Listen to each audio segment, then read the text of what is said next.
Okay, here we are with the new Polaris 2025 model Sportsman 6x6. Features a 570cc 44 horsepower engine, and the new model has many design features that have been improved from the old model. The first of it being the front suspension.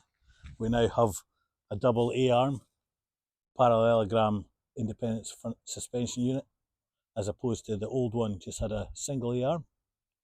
We move up to the LED lights, which we can see here and on the main pod, which gives far better visibility at night and in the dark. We still have an opening front rack, which now houses the battery, which you can see we have a much bigger battery than on the old machine, and it's much more accessible.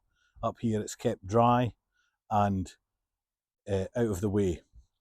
These machines are also fitted as standard in the UK with a tracker operated by Bike Track, so should your machine be stolen, it's much easier to find. The 6x6 still features a double seat. The driver sits on this seat and the passenger sits up here. The passenger has their own grab handles and their own footwells. Handlebars have all your controls. We have indicators, we have road lighting, indicators here, hazard lights, dip and main beam, a horn and reverse override. We also have a kill switch on the top. This is our front wheel drive switch for switching it on and off. This engages 6-wheel drive. The rear four wheels drive all the time. If I switch on the ignition, the console will boot up.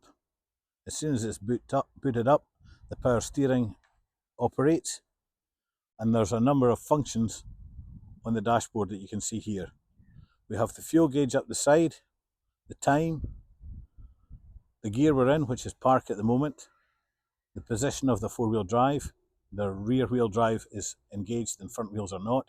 We've got engine revs and miles an hour. These can be changed by these buttons here, so you can look at something different. The miles it's done, trip, the voltage of the battery, the engine hours, etc. The rear suspension on this machine is double A-arm parallelogram. Here we have the number plate fitting. We have the 7-pin socket, number plate light, tow bar and ball. This machine has an uprated chassis. The chassis is now 25mm box section instead of 20mm, and this does away with any issues with our chassis. There's a handle at either side of the machine for tipping the box. The box has a gas strut to assist the lift. The box is made of a polypropylene type material, so it doesn't rust, but there are steel tops with hooks for strapping equipment on. The rear box opens with a single lever, just like a pickup, and it has these steel straps to stop it from opening too far. It's shut simply by pushing down.